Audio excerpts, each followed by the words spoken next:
जी का खालसा वाहिगुरु जी की फतेह। जुग जुग अटल बाणी के बोहित चवर तखत छत्र दे मालिक पातशाह दे पातशाह सतगुरु साहिब श्री गुरु ग्रंथ साहिब जी की पावन गोद विच जुड़ मिल बैठे वडभागी सतसंगी जनों, आप वडभागे हो जो हर रोज की तरह गुर इतिहास की कथा श्रवण करन वास्ते सतगुरां दी पावन गोद विच जुड़ मिल बैठे हो। आप जी ने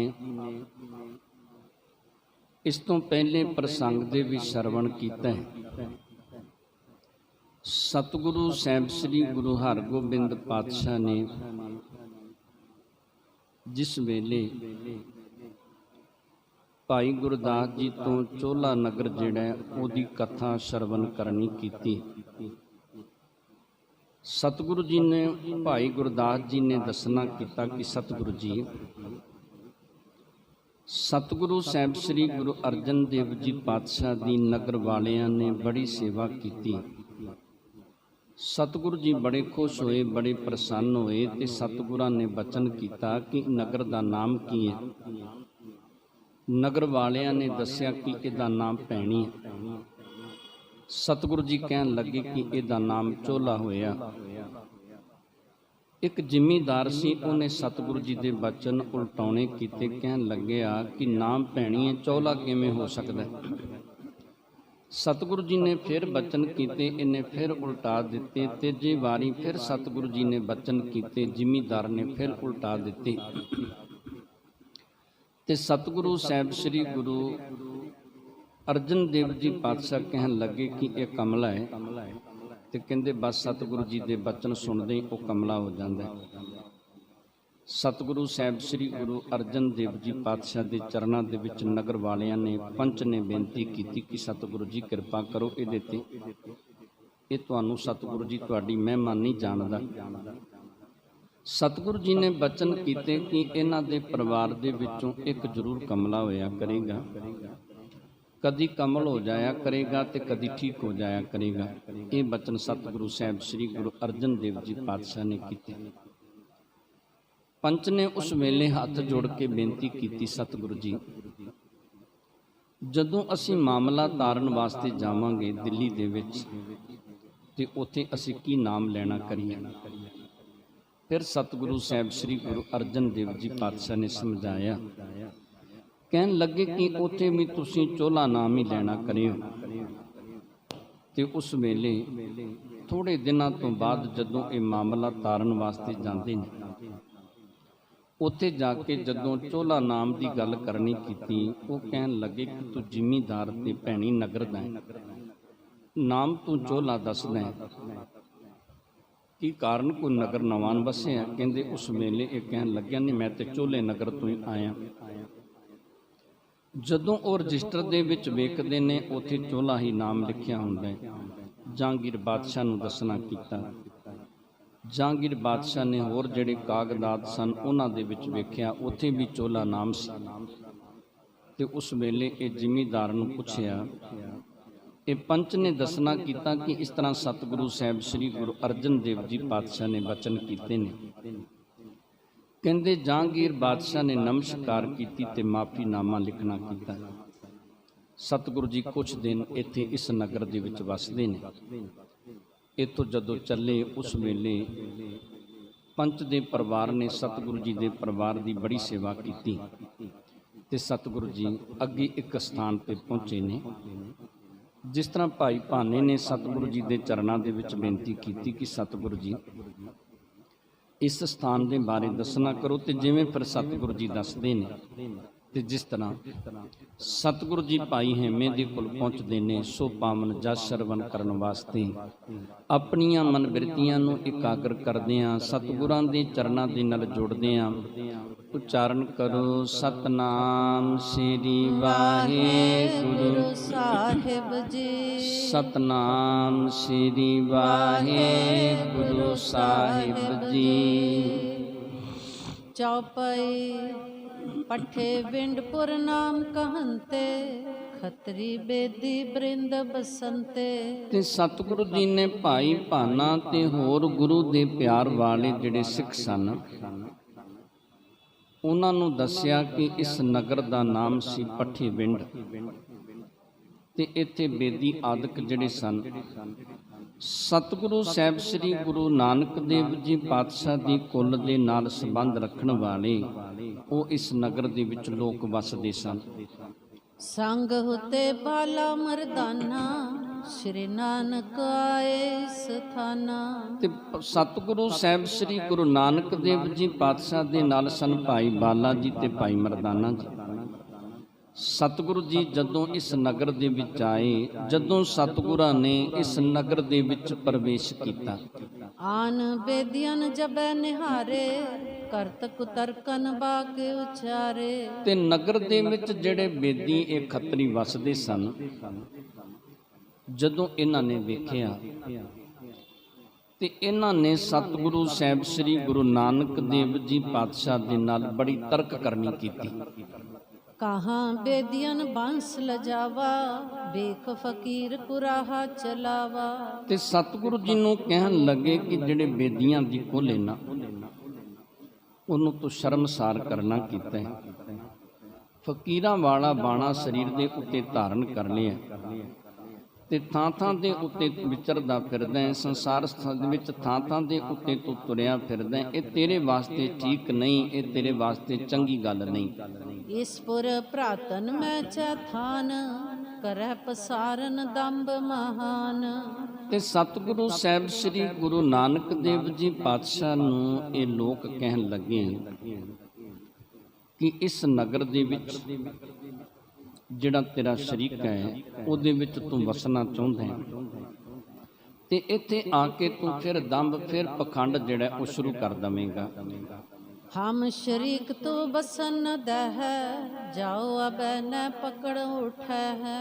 ਤੇ ਸਤਿਗੁਰੂ ਸਾਹਿਬ ਸ੍ਰੀ ਗੁਰੂ ਨਾਨਕ ਦੇਵ ਜੀ ਪਾਤਸ਼ਾਹ ਨੂੰ ਕਹਿਣ ਲੱਗੇ ਕਿ ਅਸੀਂ ਤੁਹਾਡੇ ਸ਼ਰੀਕ ਹਾਂ, ਅਸੀਂ ਇਸ ਨਗਰ ਦੇ ਵਿੱਚ ਨਹੀਂ ਵਸਣ ਦੇਵਾਂਗੇ।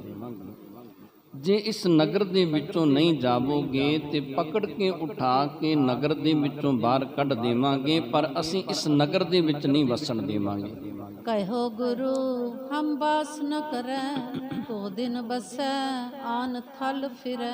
ਸਤਿਗੁਰੂ ਸਾਹਿਬ ਸ੍ਰੀ ਗੁਰੂ ਨਾਨਕ ਦੇਵ ਜੀ ਪਾਤਸ਼ਾਹ ਨੇ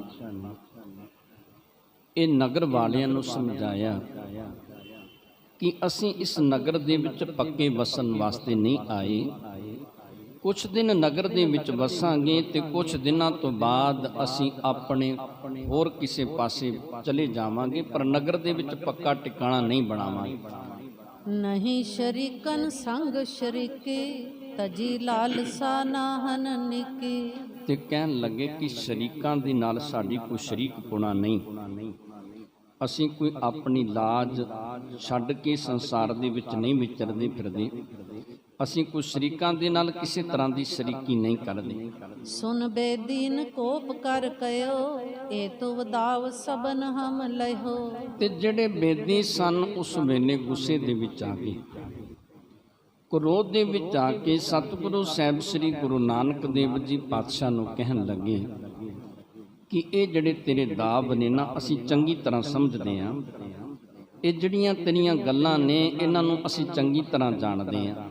ਮਿਲ ਅਪਨਾਏ ਲਹਿੰਗੇ ਕੇਈ, ਬਨੈ ਸਹਾਇਕ ਤੁਬ ਤਬ ਤੇਈ। ਤੇ ਫਿਰ ਕਹਿਣ ਲੱਗੇ ਕਿ ਜਦੋਂ ਤੁਸੀਂ ਨਗਰ ਦੇ ਵਿੱਚ ਵਸ ਜਾਵੋਗੇ, ਨਗਰ ਦੇ ਵਿੱਚ ਵਸ ਕੇ ਲੋਕਾਂ ਨੂੰ ਅਪਣਾ ਲਵੋਗੇ, ਤੇ ਜਿਹੜੇ ਲੋਕ ਨੇ ਉਹ ਤੁਹਾਡੇ ਵੱਲ ਦੀ ਗੱਲ ਕਰਨ ਲੱਗ ਜਾਣਗੇ, ਤੇ ਫਿਰ ਨਗਰ ਦੇ ਵਿੱਚੋਂ ਸਾਨੂੰ ਕੱਢਣਾ ਮੁਸ਼ਕਲ ਹੋ ਜਾਵੇਗਾ। ਯਾਂ ਤੇ ਅਬੈ ਉਠਾਵਨ ਕਰੈ, ਤੂੰ ਬਚ ਪਰ ਨਾ ਭਰੋਸਾ ਧਰੈ। ਤੇ ਸਤਿਗੁਰੂ ਜੀ ਨੂੰ ਕਹਿਣ ਲੱਗੇ ਕਿ ਤੇਰੇ ਬਚਨਾਂ ਦੇ ਉੱਤੇ ਸਾਨੂੰ ਭਰੋਸਾ ਨਹੀਂ, ਤੇਰੇ ਬਚਨਾਂ ਦੇ ਉੱਤੇ ਵਿਸ਼ਵਾਸ ਨਹੀਂ, ਜੋ ਤੂੰ ਕਹਿੰਦਾ ਹੈ ਉਹ ਤੂੰ ਨਹੀਂ ਕਰੇਂਗਾ। ਇਸ ਕਰਕੇ ਅਸੀਂ ਹੁਣੇ ਤੈਨੂੰ ਉਠਾਉਣਾ ਚਾਹੁੰਦੇ ਹਾਂ, ਅਸੀਂ ਨਹੀਂ ਚਾਹੁੰਦੇ ਕਿ ਤੂੰ ਇਸ ਨਗਰ ਦੇ ਵਿੱਚ ਵਸਣਾ ਕਰੇ। ਉਠੋ ਜਾਹੋ ਸੁਨ ਬਾਕ ਹਮਾਰੇ, ਨਤ ਭੁਜ ਗੈ ਕੈ ਤੁਰਤ ਉਠਾਰੇ। ਤੇ ਸਤਿਗੁਰੂ ਸਾਹਿਬ ਸ੍ਰੀ ਗੁਰੂ ਨਾਨਕ ਦੇਵ ਜੀ ਪਾਤਸ਼ਾਹ ਨੂੰ ਇਹ ਬੇਦੀ ਕਹਿਣ ਲੱਗੇ ਕਿ ਉਠੋ, ਚਲੇ ਜਾਵੋ, ਚੰਗੀ ਗੱਲ ਏ, ਨਹੀਂ ਤੇ ਫਿਰ ਅਸੀਂ ਬਾਂਹ ਤੋਂ ਪਕੜਾਂਗੇ, ਬਾਂਹ ਤੋਂ ਪਕੜ ਕੇ ਉਠਾ ਕੇ ਨਗਰ ਦੇ ਵਿੱਚੋਂ ਬਾਹਰ ਕੱਢ ਦੇਵਾਂਗੇ। ਤਬ ਸ਼੍ਰੀ ਨਾਨਕ ਬਾਕ ਬਖਾਨਾ, ਤੁਮ ਵਿਰਸਾ ਘਰ ਨਿਜ ਦਿੜ ਜਾਨਾ। ਤੇ ਸਤਿਗੁਰੂ ਸਾਹਿਬ ਸ੍ਰੀ ਗੁਰੂ ਨਾਨਕ ਦੇਵ ਜੀ ਪਾਤਸ਼ਾਹ ਨੇ ਉਸ ਵੇਲੇ ਇਹਨਾਂ ਦੇ ਨਾਲ ਬਚਨ ਕੀਤੇ, ਕਹਿਣ ਲੱਗੇ ਕਿ ਤੁਸੀਂ ਇਹਨੂੰ ਆਪਣਾ ਵਿਰਸਾ ਬਣਾਈ ਬੈਠੇ, ਇਹਨੂੰ ਤੁਸੀਂ ਆਪਣਾ ਪੱਕਾ ਘਰ ਬਣਾਈ ਬੈਠੇ ਹੋ, ਜਿਹੜਾ ਨਗਰ ਹੈ ਇਸ ਨੂੰ ਤੁਸੀਂ ਆਪਣੀ ਮਲਕੀਤ ਸਮਝੀ ਬੈਠੇ ਹੋ। ਇਸ ਤਰ੍ਹਾਂ ਸਤਿਗੁਰੂ ਸਾਹਿਬ ਸ੍ਰੀ ਗੁਰੂ ਨਾਨਕ ਦੇਵ ਜੀ ਪਾਤਸ਼ਾਹ ਨੇ ਇਹ ਨਗਰ ਵਾਲਿਆਂ ਦੇ ਨਾਲ ਬਚਨ ਕੀਤੇ। ਸੋ ਸਭ ਕੂਰ ਛਾਰ ਮਿਲ ਜਾਵੇ, ਪੁਰ ਉਜਰੈ ਕਿਤ ਖੋਜ ਨ ਪਾਵੇ। ਤੇ ਸਤਿਗੁਰੂ ਜੀ ਕਹਿਣ ਲੱਗੇ ਕਿ ਇਹ ਸਭ ਕੁਝ ਝੂਠਾ ਹੈ, ਇਹ ਮਿੱਟੀ ਦੇ ਵਿੱਚ ਮਿਲ ਜਾਵੇਗਾ, ਇਹ ਨਗਰ ਉਜੜ ਜਾਵੇਗਾ, ਇਹਦਾ ਪੂਰਾ ਖੋਜ ਖਤਮ ਹੋ ਜਾਵੇਗਾ, ਪਤਾ ਹੀ ਨਹੀਂ ਲੱਗੇਗਾ ਕਿ ਇੱਥੇ ਕੋਈ ਨਗਰ ਵਸਦਾ ਸੀ ਜਾਂ ਨਹੀਂ ਸੀ ਵਸਦਾ। ਇਸ ਨਗਰ ਦੀ ਇਹੋ ਜਿਹੀ ਹਾਲਤ ਹੋ ਜਾਵੇਗੀ। ਸਤਿਗੁਰੂ ਜੀ ਨੇ ਇਸ ਤਰ੍ਹਾਂ ਦੇ ਜਦੋਂ ਬਚਨ ਕੀਤੇ।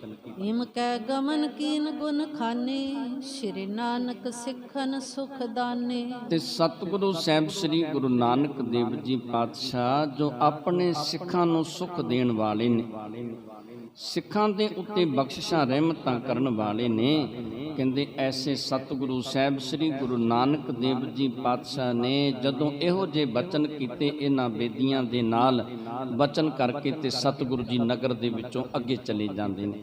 ਪੁਨ ਕੁਛ ਸਮਾ ਪਾਏ ਪੁਰ ਮਾਹੀ, ਵਧੀ ਸਪਰਧਾ ਮਿਟੈ ਜੋ ਨਾਹੀ। ਤੇ ਕਵੀ ਜੀ ਦੱਸਦੇ ਕਿ ਇਸ ਨਗਰ ਦੇ ਵਿੱਚ ਕੁਝ ਸਮੇਂ ਤੋਂ ਬਾਅਦ ਸਪਰਧਾ, ਆਪਸ ਦੇ ਵਿੱਚ ਵੈਰ ਵਿਰੋਧ ਜਿਹੜਾ ਸੀ ਉਹ ਸ਼ੁਰੂ ਹੋ ਗਿਆ। ਬੜੇ ਯਤਨ ਕਰਨ ਦੇ ਨਾਲ ਵੀ ਇਹ ਵੈਰ ਵਿਰੋਧ ਜਿਹੜਾ ਨਗਰ ਦਾ ਸੀ ਉਹ ਖਤਮ ਨਾ ਹੋਇਆ। ਲਰ ਲਰ ਭਾਜੇ ਪੁਰ ਕੋ ਛੋਰ, ਭਰਿਓ ਥੇ ਤਬ ਕੋਈ ਸਠੌਰ। ਤੇ ਉਸ ਵੇਲੇ ਤੋਂ ਲੈ ਕੇ ਲੋਕ ਲੜ ਲੜ ਕੇ ਨਗਰ ਛੱਡ ਕੇ ਦੌੜ ਗਏ। ਇਹ ਨਗਰ ਥੇ ਬਣ ਗਿਆ, ਇਹ ਨਗਰ ਉਜਾੜ ਬਣ ਗਿਆ ਉਸ ਵੇਲੇ। ਸ਼੍ਰੀ ਹਰਿ ਗੋਬਿੰਦ ਗਾਥ ਸੁਨਾਈ, ਸੁਨ ਸਗਰੇ ਨਿਜ ਸੀਸ ਨਿਵਾਈ। ਤੇ ਜਦੋਂ ਸਤਿਗੁਰੂ ਸਾਹਿਬ ਸ੍ਰੀ ਗੁਰੂ ਹਰਗੋਬਿੰਦ ਪਾਤਸ਼ਾਹ ਨੇ ਇਸ ਸਥਾਨ ਬਾਰੇ ਦੱਸਿਆ ਜਿੱਥੇ ਸਤਿਗੁਰਾਂ ਨੇ ਨਮਸਕਾਰ ਕੀਤੀ ਸੀ, ਤੇ ਜਿੰਨੇ ਵੀ ਗੁਰੂ ਦੇ ਪਿਆਰ ਵਾਲੇ ਸਿੱਖ ਸਨ, ਜਦੋਂ ਉਹਨਾਂ ਨੇ ਸਤਿਗੁਰੂ ਸਾਹਿਬ ਸ੍ਰੀ ਗੁਰੂ ਨਾਨਕ ਦੇਵ ਜੀ ਪਾਤਸ਼ਾਹ ਦੀ ਇਹ ਕਥਾ ਸੁਣੀ, ਸਭ ਨੇ ਹੱਥ ਜੋੜ ਕੇ ਉੱਥੇ ਨਮਸਕਾਰ ਕਰਨੀ ਕੀਤੀ। ਫਿਰੇ ਘਰੀ ਜੁਗ ਬੌਰ ਸਿਧਾਰੇ, ਦੋਏ ਕੋਸ ਜਬ ਚਲੇ ਅਗਾਰੇ। ਤੇ ਸਤਿਗੁਰੂ ਜੀ ਨੇ ਕੀ ਕੀਤਾ, 2 ਘੜੀਆਂ ਇੱਥੇ ਠਹਿਰੇ। ਇੱਥੋਂ ਫਿਰ ਸਤਿਗੁਰੂ ਸਾਹਿਬ ਸ੍ਰੀ ਗੁਰੂ ਹਰਗੋਬਿੰਦ ਪਾਤਸ਼ਾਹ ਅੱਗੇ ਚਲੇ ਗਏ। 2 ਕੋਹ ਦੀ ਦੂਰੀ ਤੇ ਜਦੋਂ ਸਤਿਗੁਰੂ ਜੀ ਪਹੁੰਚਦੇ ਨੇ, ਸ਼੍ਰੀ ਅਰਜਨ ਕੋ ਤੈ ਅਸਥਾਨ, ਉਤਰ ਤੁਰੰਗ ਤੇ ਬੰਧਨ ਠਾਨ। ਤੇ ਸਤਿਗੁਰੂ ਸਾਹਿਬ ਸ੍ਰੀ ਗੁਰੂ ਅਰਜਨ ਦੇਵ ਜੀ ਪਾਤਸ਼ਾਹ ਦਾ ਅਸਥਾਨ ਸੀ। ਉੱਥੇ ਸਤਿਗੁਰੂ ਜੀ ਉਤਰਦੇ ਨੇ, ਦੋਨੋਂ ਹੱਥ ਜੋੜੇ, ਦੋਨੋਂ ਹੱਥ ਜੋੜ ਕੇ ਸਤਿਗੁਰਾਂ ਦੇ ਅਸਥਾਨ ਤੇ ਨਮਸਕਾਰ ਕੀਤੀ। ਸਵਾ ਜਾਮ ਦਿਨ ਤਬਲੋ ਚਰਿਓ, ਕੈ ਸਭ ਹਿਨ ਸੋ ਡੇਰਾ ਕਰਿਓ। ਤੇ ਕਹਿੰਦੇ ਸਵਾ ਪੈਰ ਦਿਨ ਜਿਹੜਾ ਸੀ ਚੜ ਗਿਆ ਸੀ। ਸਤਿਗੁਰੂ ਸਾਹਿਬ ਸ੍ਰੀ ਗੁਰੂ ਹਰਗੋਬਿੰਦ ਪਾਤਸ਼ਾਹ ਨੇ ਉਸ ਵੇਲੇ ਕਹਿ ਕੇ ਤੇ ਉੱਥੇ ਡੇਰਾ ਕਰਵਾਉਣਾ ਕੀਤਾ। ਆਗਿਆ ਦਈ ਆਹਾਰ ਕਰਨ ਕੀ, ਕਰੀ ਦੂਰ ਜਿਨ ਕੁ ਮਤ ਨਰਨ ਕੀ। ਤੇ ਸਤਿਗੁਰੂ ਸਾਹਿਬ ਸ੍ਰੀ ਗੁਰੂ ਹਰਗੋਬਿੰਦ ਪਾਤਸ਼ਾਹ ਨੇ ਅਨੇਕਾਂ ਜੀਵਾਂ ਦੀ ਕੋ ਮਤ ਜਿਹੜੀ ਸੀ ਉਹ ਖਤਮ ਕਰ ਦਿੱਤੀ, ਸ੍ਰੇਸ਼ਟ ਮਤ ਬਖਸ਼ਣੀ ਕੀਤੀ ਸਤਿਗੁਰਾਂ ਨੇ। ਸਤਿਗੁਰੂ ਜੀ ਨੇ ਫਿਰ ਉਸ ਵੇਲੇ ਪ੍ਰਸ਼ਾਦਾ ਤਿਆਰ ਕਰਨ ਦਾ ਹੁਕਮ ਜਿਹੜਾ ਸੀ ਲਾਂਗਰੀਆਂ ਨੂੰ ਦੇਣਾ ਕੀਤਾ। ਬੈਠੇ ਲੱਗਿਓ ਦੀਵਾਨ ਮਹਾਨ, ਬੂਜਨ ਕੀਨੇ ਗੁਰ ਤਬ ਭਾਨ। ਤੇ ਉਸ ਵੇਲੇ ਇੱਥੇ ਸਤਿਗੁਰੂ ਜੀ ਬੈਠਦੇ ਨੇ, ਦੀਵਾਨ ਸਜਦਾ। ਤੇ ਸਤਿਗੁਰੂ ਸਾਹਿਬ ਸ੍ਰੀ ਗੁਰੂ ਹਰਗੋਬਿੰਦ ਪਾਤਸ਼ਾਹ ਨੇ ਭਾਈ ਭਾਨੇ ਦੇ ਨਾਲ ਬਚਨ ਕੀਤੇ। ਭਾਈ ਭਾਨੇ ਨੂੰ ਇਸ ਤਰ੍ਹਾਂ ਪੁੱਛਣਾ ਕੀਤਾ, ਪੁਰ ਉਜਾਰ ਕੁਛ ਦੂਰ ਦਿਖਾਏ, ਕਿਮ ਸ਼੍ਰੀ ਅਰਜਨ ਇਸ ਥਲ ਆਏ। ਤੇ ਉਸ ਵੇਲੇ ਇਹ ਕਹਿਣ ਲੱਗੇ ਭਾਈ ਭਾਨਾ ਜੀ ਕਿ ਸਤਿਗੁਰੂ ਜੀ, ਕੋਈ ਨਗਰ ਨਹੀਂ ਇੱਥੇ ਨੇੜੇ, ਕੋਈ ਬਾਜ਼ਾਰ ਨਹੀਂ। ਸਤਿਗੁਰੂ ਸਾਹਿਬ ਸ੍ਰੀ ਗੁਰੂ ਅਰਜਨ ਦੇਵ ਜੀ ਪਾਤਸ਼ਾਹ ਇਸ ਸਥਾਨ ਤੇ ਕਿਵੇਂ ਆਏ, ਕਿਵੇਂ ਸਤਿਗੁਰੂ ਜੀ ਨੇ ਇੱਥੇ ਪਹੁੰਚਣਾ ਕੀਤਾ, ਸਤਿਗੁਰੂ ਜੀ ਇਹਦੇ ਬਾਰੇ ਦੱਸਣਾ ਕਰੋ। ਸੁਨ ਗੁਰ ਵਿਦਿਏ ਔਰ ਨਿਹਾਰਾ, ਉਤੇ ਸੰਗ ਤੁਮ ਕਰੋ ਉਚਾਰਾ। ਤੇ ਸਤਿਗੁਰੂ ਸਾਹਿਬ ਸ੍ਰੀ ਗੁਰੂ ਹਰਗੋਬਿੰਦ ਪਾਤਸ਼ਾਹ ਨੇ ਭਾਈ ਬਿਧੀ ਚੰਦ ਵੱਲ ਵੇਖਿਆ। ਬਿਧੀ ਚੰਦ ਵੱਲ ਵੇਖ ਕੇ ਸਤਿਗੁਰੂ ਜੀ ਨੇ ਬਚਨ ਕੀਤੇ, ਕਹਿਣ ਲੱਗੇ ਭਾਈ ਬਿਧੀਆ, ਤੂੰ ਸਤਿਗੁਰੂ ਸਾਹਿਬ ਸ੍ਰੀ ਗੁਰੂ ਅਰਜਨ ਦੇਵ ਜੀ ਪਾਤਸ਼ਾਹ ਦੇ ਨਾਲ ਸੇ ਉਸ ਵੇਲੇ ਜਦੋਂ ਸਤਿਗੁਰੂ ਜੀ ਇੱਥੇ ਆਏ ਤੇ ਤੂੰ ਇੱਥੋਂ ਦੀ ਕਥਾ ਜਿਹੜੀ ਉਹ ਦੱਸਣੀ ਕਰ। ਆਇਸ ਮਾਨੀ ਬੈਨ ਲਾਏ, ਵਿਚਰਤ ਸ਼੍ਰੀ ਅਰਜਨ ਤੇ ਆਏ। ਤੇ ਉਸ ਵੇਲੇ ਭਾਈ ਬਿਧੀ ਚੰਦ ਨੇ ਸਤਿਗੁਰੂ ਜੀ ਦੇ ਬਚਨ ਮੰਨੇ। ਸਤਿਗੁਰੂ ਜੀ ਦੇ ਬਚਨ ਸੁਣ ਕੇ ਤੇ ਭਾਈ ਬਿਧੀ ਚੰਦ ਨੇ ਦੱਸਣਾ ਕੀਤਾ ਕਿ ਸਤਿਗੁਰੂ ਜੀ, ਜਦੋਂ ਸਤਿਗੁਰੂ ਸਾਹਿਬ ਸ੍ਰੀ ਗੁਰੂ ਅਰਜਨ ਦੇਵ ਜੀ ਪਾਤਸ਼ਾਹ ਵਿਚਰਦੇ ਇੱਥੇ ਪਹੁੰਚੇ। ਪੰਜ ਸਿੱਖ ਹਮ ਗੁਰ ਕੇ ਸਾਥ, ਬੈਠ ਰਹੇ ਇਸ ਥਲ ਜਬਨਾਥ। ਤੇ ਸਤਿਗੁਰੂ ਜੀ ਦੇ ਬਾਰੇ ਉਸ ਵੇਲੇ ਦੱਸਣਾ ਕੀਤਾ ਭਾਈ ਬਿਧੀ ਚੰਦ ਨੇ ਕਿ ਅਸੀਂ ਪੰਜ ਸਿੰਘ ਸਾਂ ਸਤਿਗੁਰੂ ਜੀ ਦੇ ਨਾਲ। ਤੇ ਜਦੋਂ ਸਤਿਗੁਰੂ ਸਾਹਿਬ ਸ੍ਰੀ ਗੁਰੂ ਅਰਜਨ ਦੇਵ ਜੀ ਪਾਤਸ਼ਾਹ ਇੱਥੇ ਆ ਕੇ ਬੈਠ ਗਏ। ਹਿਮ ਰੁਤ ਹੁਤੀ ਸੀਤ ਬੋ ਪਰੈ, ਘਨ ਜੁਤ ਪੌਨ ਬਹੈ ਤਨ ਠਰੇ। ਉਸ ਵੇਲੇ ਇਸ ਤਰ੍ਹਾਂ ਦਾ ਮਾਹੌਲ ਸੀ ਕਿ ਸਰਦੀ ਦੀ ਰੁੱਤ ਸੀ ਤੇ ਬਰਸਾਤ ਵੀ ਸੀ ਤੇ ਬੜੀ ਠੰਡੀ ਹਵਾ ਵੀ ਚੱਲਦੀ ਸੀ। ਹਮ ਪੰਚੋ ਮਿਲ ਬਿਨੈ ਉਚਾਰੀ, ਚਲੋ ਆਪ ਉਠ ਪੁਰੀ ਮਝਾਰੀ। ਤੇ ਭਾਈ ਬਿਧੀ ਚੰਦ ਕਹਿਣ ਲੱਗੇ ਕਿ ਅਸੀਂ ਪੰਜਾਂ ਨੇ ਦੋਨੋਂ ਹੱਥ ਜੋੜੇ ਤੇ ਸਤਿਗੁਰੂ ਜੀ ਦੇ ਚਰਨਾਂ ਦੇ ਵਿੱਚ ਬੇਨਤੀ ਕੀਤੀ, ਸਤਿਗੁਰੂ ਜੀ ਕਿਰਪਾ ਕਰੋ, ਇੱਥੇ ਸਾਹਮਣੇ ਨਗਰ ਹੈ ਤੇ ਨਗਰ ਦੇ ਵਿੱਚ ਜਾ ਕੇ ਆਪਾਂ ਵਸਣਾ ਕਰਦੇ ਹਾਂ, ਉੱਥੇ ਰਾਤ ਬਤੀਤ ਕਰ ਲਵਾਂਗੇ। ਸੁਖ ਸੋ ਨਿਸਾ ਬਿਤਾਏ ਪਿਆਨੈ, ਸੁਨ ਗੁਰ ਕਯੋ ਦੂਰ ਕੁਛ ਜਾਣੈ। ਤੇ ਸਤਿਗੁਰੂ ਜੀ ਨੂੰ ਇਸ ਤਰ੍ਹਾਂ ਦੀ ਬੇਨਤੀ ਕੀਤੀ ਕਿ ਸਤਿਗੁਰੂ ਜੀ ਸੁੱਖ ਦੇ ਨਾਲ ਰਾਤ ਜਿਹੜੀ ਉਹ ਬਤੀਤ ਕਰਾਂਗੇ ਤੇ ਉੱਥੋਂ ਅੱਗੇ ਚਲੇ ਜਾਵਾਂਗੇ। ਤੇ ਸਤਿਗੁਰੂ ਜੀ ਕਹਿਣ ਲੱਗੇ ਕਿ ਨਗਰ ਕੁਛ ਦੂਰੀ ਤੇ ਹੈ, ਨੇੜੇ ਨਗਰ ਨਹੀਂ। ਬਸੈ ਦੁਸ਼ਟ ਜਨ ਭਾਉ ਬਹੀਨੇ, ਜਾਨੋ ਪਰੈ ਮਹਾਮਤ ਹੀਨੇ। ਤੇ ਸਤਿਗੁਰੂ ਜੀ ਨੇ ਬਚਨ ਕੀਤੇ ਕਿ ਇਸ ਨਗਰ ਦੇ ਵਿੱਚ ਜਿਹੜੇ ਵਸਣ ਵਾਲੇ ਲੋਕ ਨੇ ਨਾ, ਉਹਨਾਂ ਦੇ ਅੰਦਰ ਗੁਰੂ ਦੇ ਪ੍ਰਤੀ ਪਿਆਰ ਨਹੀਂ, ਗੁਰੂ ਦੇ ਪ੍ਰਤੀ ਉਹਨਾਂ ਦੇ ਅੰਦਰ ਭਾਉ ਨਹੀਂ। ਉਹ ਚੰਗੀ ਮੱਤ ਵਾਲੇ, ਸ੍ਰਿਸ਼ਟ ਮੱਤ ਵਾਲੇ, ਭਲੀ ਮੱਤ ਵਾਲੇ ਲੋਕ ਨਹੀਂ। ਇਸ ਨਗਰ ਦੇ ਵਿੱਚ ਜਿਹੜੇ ਵਸਣ ਵਾਲੇ ਲੋਕ ਨੇ ਉਹ ਦੁਸ਼ਟ ਨੇ, ਉਹ ਗੁਰੂ ਦਾ ਸਤਿਕਾਰ, ਗੁਰੂ ਦੇ ਪਿਆਰ ਵਾਲੇ ਨਹੀਂ। ਪੁਨ ਹਮ ਕਯੋ ਤੰਗ ਅਵਾਸ, ਭਿਖ ਜਨ ਵਾਸ ਕਰੈ ਨਿਸਬਾਸ। ਤੇ ਕਹਿੰਦੇ ਫਿਰ ਉਸ ਵੇਲੇ ਇਹ ਗੱਲ ਕਹਿਣਾ ਕੀਤਾ ਕਿ ਸਤਿਗੁਰੂ ਜੀ ਚਲੋ ਚੱਲਦੇ ਹਾਂ ਤੇ ਉੱਥੇ ਜਾ ਕੇ ਕਿਤੇ ਆਪਣਾ ਵਾਸਾ ਕਰ ਲਵਾਂਗੇ, ਕਿਸੇ ਉੱਥੇ ਅਸਥਾਨ ਦੇ ਉੱਤੇ ਰਾਤ ਜਿਹੜੀ ਉਹ ਬਤੀਤ ਕਰ ਲਵਾਂਗੇ। ਸਤਿਗੁਰ ਕਯੋ ਪ੍ਰਥਮ ਤੁਮ ਜਈਐ, ਭਿਖ ਸਥਾਨ ਪੁਨ ਹਮ ਢਿਗ ਆਈਐ। ਤੇ ਸਤਿਗੁਰੂ ਜੀ ਕਹਿਣ ਲੱਗੇ ਕਿ ਪਹਿਲਾਂ ਤੁਸੀਂ ਜਾਵੋ ਤੇ ਤੁਸੀਂ ਜਾ ਕੇ ਕੋਈ ਅਸਥਾਨ ਵੇਖੋ ਤੇ ਵੇਖ ਕੇ ਫਿਰ ਸਾਡੇ ਕੋਲ ਆਇਓ ਤੇ ਸਾਨੂੰ ਦੱਸਿਓ ਤੇ ਫਿਰ ਅਸੀਂ ਉੱਥੇ ਚਲੇ ਜਾਵਾਂਗੇ। ਸੁਨ ਆਇਸ ਕੋ ਪੁਰੀ ਸਿਧਾਰੇ, ਦੇਖੇ ਸੁੰਦਰ ਸਦਨ ਚੁਬਾਰੇ। ਤੇ ਕਹਿੰਦੇ ਸਤਿਗੁਰੂ ਜੀ ਦੇ ਬਚਨ ਮੰਨ ਕੇ ਤੇ ਅਸੀਂ ਕਹਿੰਦੇ ਨਗਰ ਦੇ ਵਿੱਚ ਆਏ। ਕੀ ਵੇਖਿਆ? ਨਗਰ ਦੇ ਵਿੱਚ ਘਰ ਬੜੇ ਸੁੰਦਰ ਬਣੇ ਸਨ, ਬੜੇ ਸੋਹਣੇ ਚੁਬਾਰੇ ਬਣੇ ਸਨ, ਲੋਕੀ ਬੜੇ ਸੋਹਣੇ ਘਰਾਂ ਦੇ ਵਿੱਚ ਵਸਦੇ ਸਨ। ਨੈ ਬਿਸਰਾਮ ਕਰਨ ਕੋ ਥਾਨ, ਕਿਨੋ ਬਿਠਾਏ ਨਾ ਕੀਏ ਸਨਮਾਨ। ਕਹਿੰਦੇ ਕਿਸੇ ਨੇ ਨਾ ਤੇ ਬਿਠਾਇਆ, ਨਾ ਸਨਮਾਨ ਕੀਤਾ, ਨਾ ਸਾਡਾ ਆਦਰ ਕਰਨਾ ਕੀਤਾ ਤੇ ਨਾ ਹੀ ਉੱਥੇ ਰਾਤ ਵਸਣ ਵਾਸਤੇ ਕੋਈ ਠਿਕਾਣਾ ਸੀ ਜਿੱਥੇ ਰਾਤ ਸੁੱਖ ਦੇ ਨਾਲ ਬਤੀਤ ਕੀਤੀ ਜਾ ਸਕਦੀ। ਸਭ ਸਤਿਗੁਰ ਸੋ ਆਨ ਸੁਨਾਈ, ਪਰਨ ਫੁਹਾਰ ਲੱਗੀ ਘਟ ਆਈ।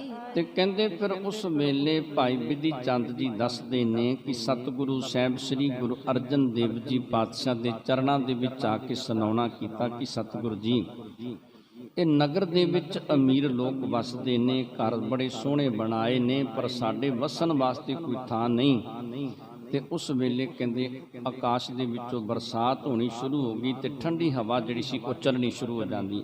ਤਬ ਸ਼੍ਰੀ ਅਰਜਨ ਬਾਗ ਉਚਾਰੋ, ਏਕ ਬਸੈ ਏਠਾ ਮਮ ਪਿਆਰੋ। ਤੇ ਫਿਰ ਉਸ ਵੇਲੇ ਸਤਿਗੁਰੂ ਸਾਹਿਬ ਸ੍ਰੀ ਗੁਰੂ ਅਰਜਨ ਦੇਵ ਜੀ ਪਾਤਸ਼ਾਹ ਨੇ ਬਚਨ ਕੀਤੇ।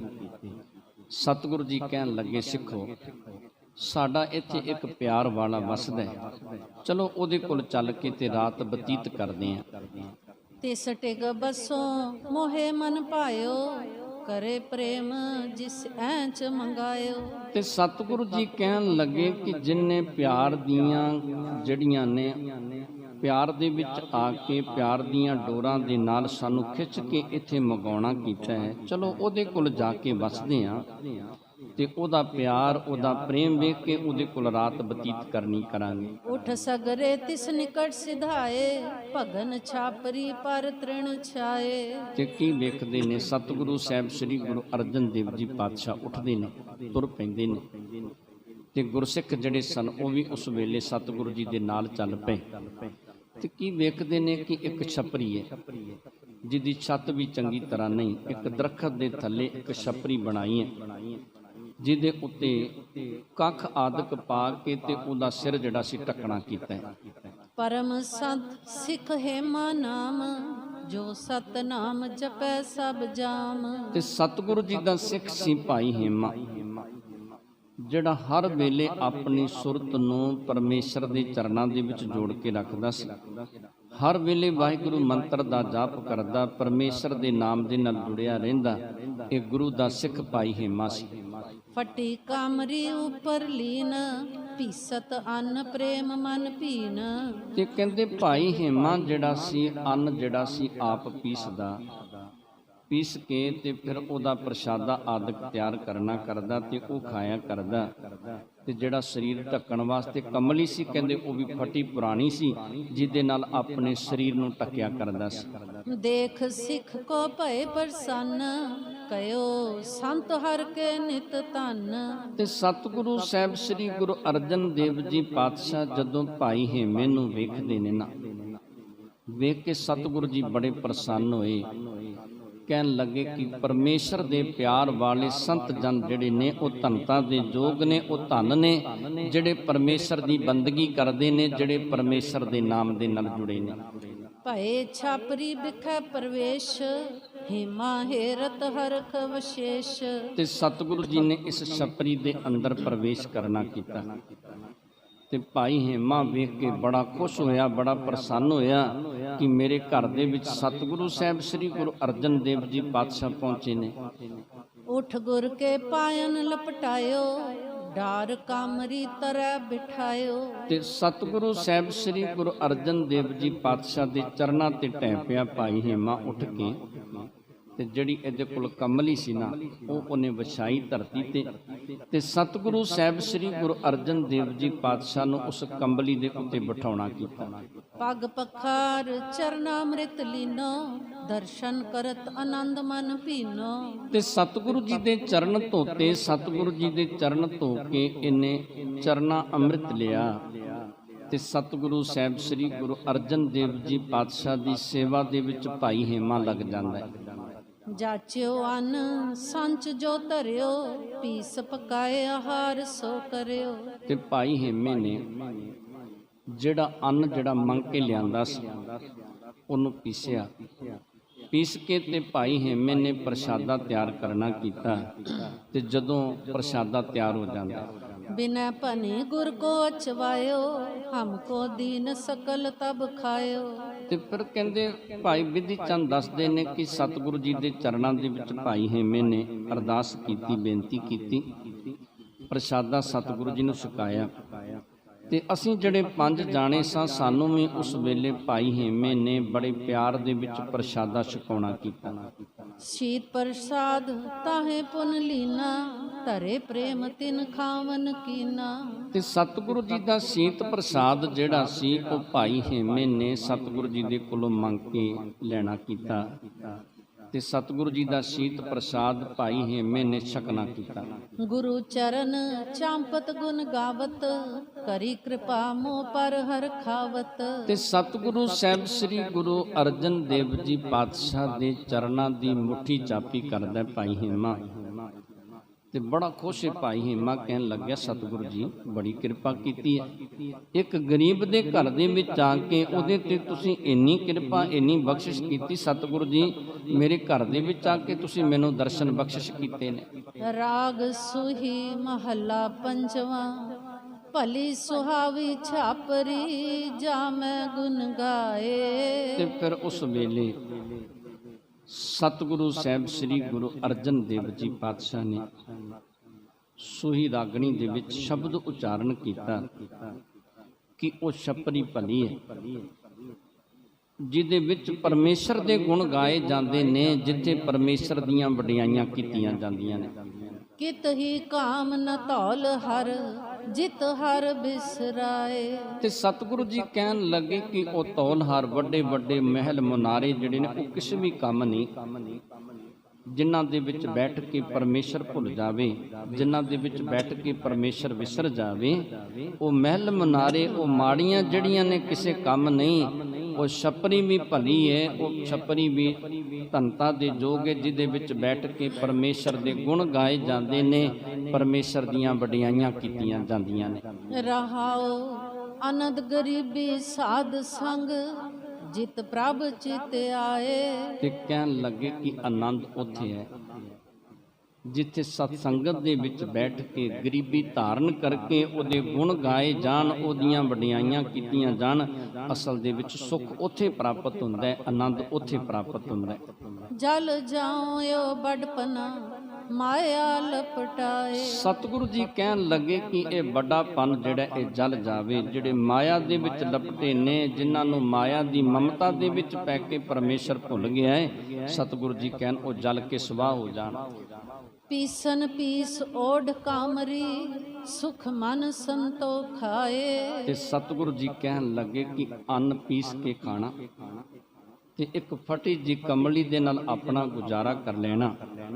ਪੀਸਨ ਪੀਸ ਓਢ ਕਾਮਰੀ, ਤੇ ਸਤਿਗੁਰੂ ਜੀ ਕਹਿਣ ਲੱਗੇ ਕਿ ਸੰਤੋਖਮਈ ਆਪਣਾ ਜੀਵਨ ਬਤੀਤ ਕਰਨਾ, ਜੋ ਪ੍ਰਾਪਤ ਹੋ ਗਿਆ ਉਹਦੇ ਵਿੱਚ ਹੀ ਤ੍ਰਿਪਤ ਰਹਿ ਜਾਣਾ। ਕਹਿੰਦੇ ਅਸਲ ਜੀਵਨ ਹੀ ਇਹ ਹੈ।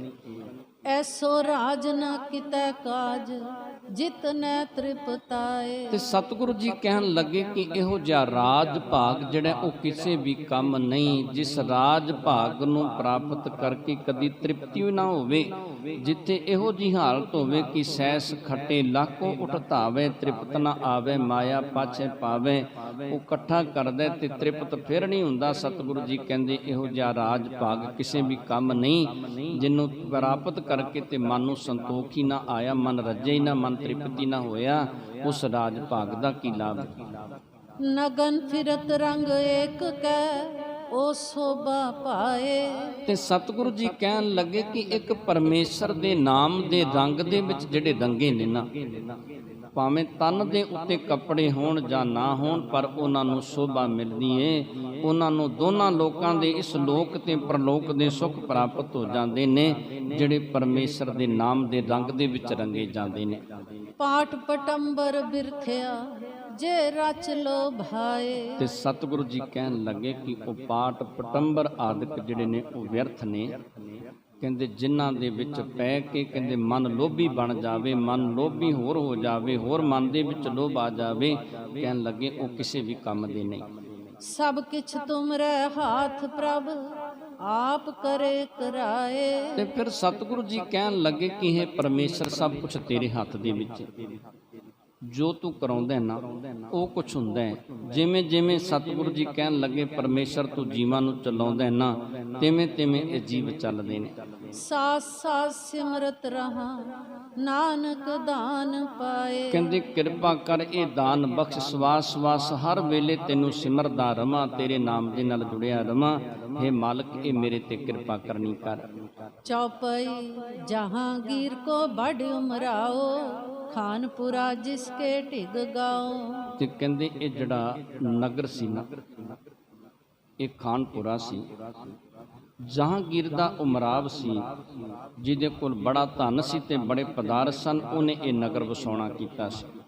ਗੁਰ ਕੇ ਸ਼ਰਾਪ ਉਜਰ ਸਭ ਗਇਓ, ਛੂਛ ਪਰਿਓ ਅਬ ਐਸੇ ਭਇਓ। ਤੇ ਦੱਸਦੇ ਨੇ ਉਸ ਵੇਲੇ ਭਾਈ ਬਿਧੀ ਚੰਦ ਦੱਸਣ ਲੱਗੇ ਕਿ ਸਤਿਗੁਰੂ ਜੀ ਦੇ ਬਚਨਾਂ ਦੇ ਨਾਲ ਇਹ ਨਗਰ ਉਜੜ ਗਿਆ, ਇਹ ਨਗਰ ਖਾਲੀ ਹੋ ਗਿਆ। ਕਹਿੰਦੇ ਇਸ ਨਗਰ ਦੇ ਵਿੱਚ ਕੋਈ ਨਹੀਂ ਵਸਦਾ। ਜੈ ਗੁਰ ਸੰਤਨ ਕੋ ਨੈ ਮਾਨ, ਸੇ ਪੁਰ ਜਾਨੋ ਥਾਨ ਮਸਾਨ। ਤੇ ਕਹਿੰਦੇ ਜਿਸ ਨਗਰ ਦੇ ਵਿੱਚ ਪਰਮੇਸ਼ਰ ਦੇ ਪਿਆਰ ਵਾਲਿਆਂ ਦਾ ਮਾਨ ਨਹੀਂ ਹੁੰਦਾ, ਜਿੱਥੇ ਪਰਮੇਸ਼ਰ ਦੇ ਪਿਆਰ ਵਾਲਿਆਂ ਦਾ ਸਤਿਕਾਰ ਨਹੀਂ ਹੁੰਦਾ, ਕਹਿਣ ਲੱਗੇ ਕਿ ਉਹ ਇਸ ਤਰ੍ਹਾਂ ਹੈ, ਉਹ ਨਗਰ ਦੀ ਹਾਲਤ ਇਹੋ ਜਿਹੀ ਹੈ ਜਿਵੇਂ ਕਹਿੰਦੇ ਮਸਾਨ ਹੋਵੇ। ਉਸ ਨਗਰ ਦੀ ਹਾਲਤ ਇਹੋ ਜਿਹੀ ਹੈ ਜਿਵੇਂ ਮੜੀਆਂ ਮਸਾਨ ਹੁੰਦੇ ਨੇ। ਭਗਤ ਕਬੀਰ ਜੀ ਦੇ ਵੀ ਪਾਵਨ ਬਚਨ ਨੇ, ਕਹਿੰਦੇ ਤੇ ਘਰ ਮਰਹਟ ਸਾਰਖੇ ਭੂਤ ਬਸੈ ਤਿਸ ਮਾਏ।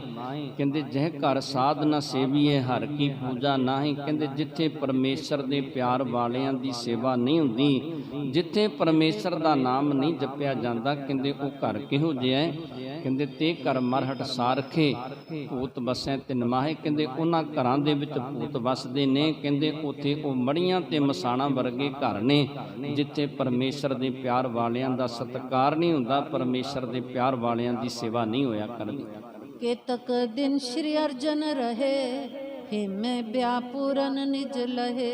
ਤੇ ਸਤਿਗੁਰੂ ਸਾਹਿਬ ਸ੍ਰੀ ਗੁਰੂ ਅਰਜਨ ਦੇਵ ਜੀ ਪਾਤਸ਼ਾਹ ਕਈ ਦਿਨ ਭਾਈ ਹੇਮੇ ਦੇ ਘਰ ਦੇ ਵਿੱਚ ਰਹੇ ਤੇ ਭਾਈ ਹੇਮੇ ਦੇ ਉੱਤੇ ਸਤਿਗੁਰੂ ਜੀ ਨੇ ਬੜੀਆਂ ਰਹਿਮਤਾਂ, ਬੜੀਆਂ ਬਖਸ਼ਿਸ਼ਾਂ ਕੀਤੀਆਂ।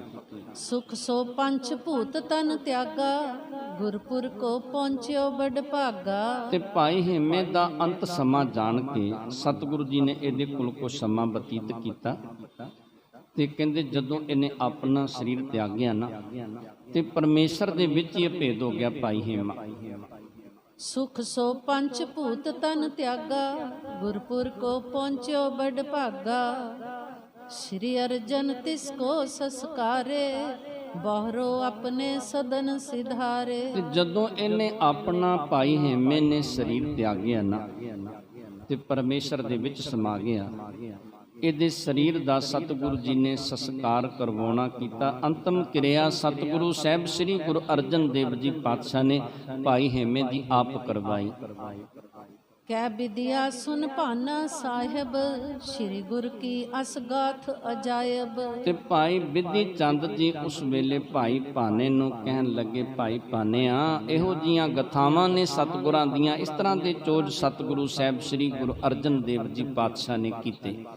तब को ए स्थान है पावन, सुन सब ने किया सीस निवावन। ਤੇ ਕਹਿੰਦੇ ਜਦੋਂ ਇਹ ਬਚਨ ਕੀਤੇ ਨਾ ਭਾਈ ਬਿਧੀਏ ਨੇ ਕਿ ਉਸ ਵੇਲੇ ਤੋਂ ਇਹ ਸਤਿਗੁਰੂ ਸਾਹਿਬ ਸ੍ਰੀ ਗੁਰੂ ਅਰਜਨ ਦੇਵ ਜੀ ਪਾਤਸ਼ਾਹ ਦਾ ਅਸਥਾਨ ਹੈ। ਜਿੰਨੇ ਗੁਰੂ ਦੇ ਪਿਆਰ ਵਾਲੇ ਸਿੱਖ ਸਨ ਸਭ ਨੇ ਹੱਥ ਜੋੜੇ ਤੇ ਸਤਿਗੁਰਾਂ ਦੇ ਚਰਨਾਂ ਦੇ ਵਿੱਚ ਨਮਸਕਾਰ ਕੀਤੀ। श्री हर गोविंदूर हर खाए, ਬਹਰਾ ਹਾਰ ਮੰਗਾਏ ਸੋ ਖਾਏ। ਸਤਿਗੁਰੂ ਸਾਹਿਬ ਸ੍ਰੀ ਗੁਰੂ ਹਰਗੋਬਿੰਦ ਪਾਤਸ਼ਾਹ ਬੜੇ ਖੁਸ਼ ਹੋਏ, ਪ੍ਰਸੰਨ ਹੋਏ ਤੇ ਸਤਿਗੁਰਾਂ ਨੇ ਫਿਰ ਉਸ ਵੇਲੇ ਭੋਜਨ ਜਿਹੜਾ ਤਿਆਰ ਹੋਇਆ ਸੀ ਉਹ ਮੰਗਵਾਉਣਾ ਕੀਤਾ। ਕਰਿਓ ਦੁਪਹਿਰੇ ਕੋ ਬਿਸਰਾਮੂ, ਭਏ ਸੁਚੇਤ ਰਹੇ ਦਿਨ ਜਾਮੂ। ਤੇ ਸਤਿਗੁਰੂ ਜੀ ਨੇ ਦੁਪਹਿਰ ਵੇਲੇ ਇੱਥੇ ਵਿਸ਼ਰਾਮ ਕਰਨਾ ਕੀਤਾ। ਜਦੋਂ ਦੁਪਹਿਰਾ ਢਲਦਾ ਹੈ ਤੇ ਸਤਿਗੁਰੂ ਜੀ ਉਸ ਵੇਲੇ ਸੁਚੇਤ ਹੁੰਦੇ ਨੇ। ਲੱਖ ਗੁਰ ਅੰਤ ਸਮਾ ਗੁਰਦਾਸ, ਚੜਬੇ ਹੈ ਮੰਗਵਾਏ ਪਾਸ। ਤੇ ਸਤਿਗੁਰੂ ਜੀ ਨੇ ਭਾਈ ਗੁਰਦਾਸ ਜੀ ਦਾ ਅੰਤ ਵੇਲਾ ਜਾਣਿਆ ਕਿ ਇਹਨਾਂ ਦਾ ਅੰਤ ਸਮਾਂ ਨਜ਼ਦੀਕ ਆ ਗਿਆ। ਸਤਿਗੁਰੂ ਜੀ ਆਪ ਘੋੜੇ ਤੇ ਅਸਵਾਰ ਹੁੰਦੇ ਨੇ ਤੇ ਗੁਰਸਿੱਖਾਂ ਨੂੰ ਉਸ ਵੇਲੇ ਸਤਿਗੁਰੂ ਜੀ ਤਿਆਰ ਕਰਕੇ ਨਾਲ ਲੈਂਦੇ ਨੇ। ਗੋਇੰਦਵਾਲਪੁਰੀ ਕੋ ਚਾਲੇ, ਸਕਲ ਕੁਟੰਬ ਜਿਨੋਂ ਕੇ ਨਾਲੇ। ਤੇ ਸਤਿਗੁਰੂ ਜੀ ਦਾ ਪਰਿਵਾਰ ਸਤਿਗੁਰੂ ਜੀ ਦੇ ਨਾਲ ਸੀ। ਸਤਿਗੁਰੂ ਜੀ ਇੱਥੋਂ ਫਿਰ ਗੋਇੰਦਵਾਲ ਦੇ ਰਸਤੇ ਤੇ ਚੱਲ ਪੈਂਦੇ ਨੇ। ਚਤਰ ਘਟੇ ਦਿਨ ਪਹੁੰਚੇ ਜਾਏ, ਢਿਗ ਬਾਪੀ ਕੇ ਸਿਵਰ ਲਗਾਏ। ਤੇ ਕਹਿੰਦੇ 4 ਘੜੀਆਂ ਦਿਨ ਜਿਹੜਾ ਬਾਕੀ ਸੀ ਜਿਸ ਵੇਲੇ ਸਤਿਗੁਰੂ ਜੀ ਪਹੁੰਚਦੇ ਨੇ ਤੇ ਬੌਲੀ ਸਾਹਿਬ ਦੇ ਨਜ਼ਦੀਕ ਜਾ ਕੇ ਸਤਿਗੁਰੂ ਜੀ ਨੇ ਆਪਣਾ ਡੇਰਾ ਕੀਤਾ। ਕਰ ਮੱਜਨ ਕੋ ਗਏ ਚੁਬਾਰੇ ਸਰਬ ਸਥਾਨ ਬੰਦਨਾ ਧਾਰੇ। ਤੇ ਸਤਿਗੁਰੂ ਜੀ ਬੌਲੀ ਸਾਹਿਬ ਦੇ ਵਿੱਚ ਇਸ਼ਨਾਨ ਕੀਤਾ ਤੇ ਉਸ ਤੋਂ ਬਾਅਦ ਚੁਬਾਰੇ ਦੇ ਵਿੱਚ ਜਾਂਦੇ ਨੇ। ਜੋ ਵੀ ਸਤਿਗੁਰੂ ਜੀ ਦੇ ਅਸਥਾਨ ਸਨ ਉਹਨਾਂ ਸਤਿਗੁਰੂ ਜੀ ਦੇ ਅਸਥਾਨਾਂ ਦੇ ਦਰਸ਼ਨ ਕੀਤੇ ਤੇ ਉੱਥੇ ਨਮਸਕਾਰ ਕੀਤੀ। ਪੁਨ ਗੁਰ ਡੇਰੇ ਵਿਖੇ ਸਿਧਾਏ ਸੁੰਦਰ ਪਰਮਾਨੰਦ ਚਲ ਆਏ। ਤੇ ਸਤਿਗੁਰੂ ਜੀ ਡੇਰੇ ਦੇ ਵਿੱਚ ਪਹੁੰਚ ਜਾਂਦੇ ਨੇ। ਭਾਈ ਸੁੰਦਰ ਭਾਈ ਪਰਮਾਨੰਦ ਆਦਿਕ ਉਸ ਵੇਲੇ ਸਤਿਗੁਰੂ ਜੀ ਦੇ ਕੋਲ ਚੱਲ ਕੇ ਆਉਂਦੇ ਨੇ। ਕਰ ਬੰਧਨ ਕੋ ਬੈਠੇ ਤੀਰ ਕੁਸ਼ਲ ਪ੍ਰਸ਼ਨ ਕਰ ਕਹੀ ਸਰੀਰ। ਤੇ ਫਿਰ ਉਸ ਵੇਲੇ ਸਤਿਗੁਰੂ ਜੀ ਦੇ ਚਰਨਾਂ ਤੇ ਆ ਕੇ ਨਮਸਕਾਰ ਕੀਤੀ। ਸਤਿਗੁਰੂ ਜੀ ਦੇ ਕੋਲੋਂ ਸਤਿਗੁਰੂ ਜੀ ਦੀ ਸੁਖ ਸ਼ਾਂਤੀ ਪੁੱਛੀ। ਸਤਿਗੁਰੂ ਜੀ ਇਹਨਾਂ ਨੂੰ ਸੁਖ ਸ਼ਾਂਤੀ ਪੁੱਛੀ ਤੇ ਇਸ ਤਰ੍ਹਾਂ ਇਹ ਸਤਿਗੁਰੂ ਜੀ ਦੇ ਕੋਲ ਬੈਠਦੇ ਨੇ। ਭੋਜਨ ਅਚ ਕੀ ਨਸ ਬਿਸਰਾਮੂ ਜਾਗੇ ਰਹੀ ਡੇਢ ਨਿਸ ਜਾਮੂ। ਸਤਿਗੁਰੂ ਸਾਹਿਬ ਸ੍ਰੀ ਗੁਰੂ ਹਰਗੋਬਿੰਦ ਪਾਤਸ਼ਾਹ ਨੇ ਪ੍ਰਸ਼ਾਦਾ ਛਕਿਆ, ਸੁਖ ਦੇ ਨਾਲ ਰਾਤ ਬਤੀਤ ਕੀਤੀ ਤੇ ਸਤਿਗੁਰੂ ਜੀ ਅੰਮ੍ਰਿਤ ਵੇਲੇ ਉੱਠੇ ਨੇ। ਜਿਸ ਤਰ੍ਹਾਂ ਭਾਈ ਸਾਹਿਬ ਭਾਈ ਗੁਰਦਾਸ ਜੀ ਆਪਣਾ ਸਰੀਰ ਤਿਆਗਦੇ ਨੇ ਤੇ ਭਾਈ ਗੁਰਦਾਸ ਜੀ ਦੇ ਸਰੀਰ ਦਾ ਸਤਿਗੁਰੂ ਜੀ ਸੰਸਕਾਰ ਕਰਕੇ ਤੇ ਇੱਥੋਂ ਅੰਮ੍ਰਿਤਸਰ ਦੀ ਧਰਤੀ ਨੂੰ ਜਾਂਦੇ ਨੇ। ਸੋ ਪਾਵਨ ਜਸ ਕੱਲ ਦੇ ਪ੍ਰਸੰਗ ਦੇ ਵਿੱਚ ਸਰਵਣ ਕਰਾਂਗੇ। ਆਪ ਜੀ ਦੇ ਨਾਲ ਵਿਚਾਰਾਂ ਕਰਦੇ ਹਾਂ। ਅਨੇਕਾਂ ਪ੍ਰਕਾਰ ਦੀਆਂ ਭੁੱਲਾਂ ਗਲਤੀਆਂ ਹੋ ਗਈਆਂ ਹੋਣਗੀਆਂ, ਅਣਜਾਣ ਬੱਚੇ ਜਾਣ ਕੇ ਮਾਫ ਕਰਨੀਆਂ। ਸੰਗਤ ਤੇ ਗੁਰੂ ਬਖਸ਼ਣ ਜੋਗ ਨੇ ਬਖਸ਼ ਲੈਣਾ ਜੀ। ਵਾਹਿਗੁਰੂ ਜੀ ਕਾ ਖਾਲਸਾ ਵਾਹਿਗੁਰੂ ਜੀ ਕੀ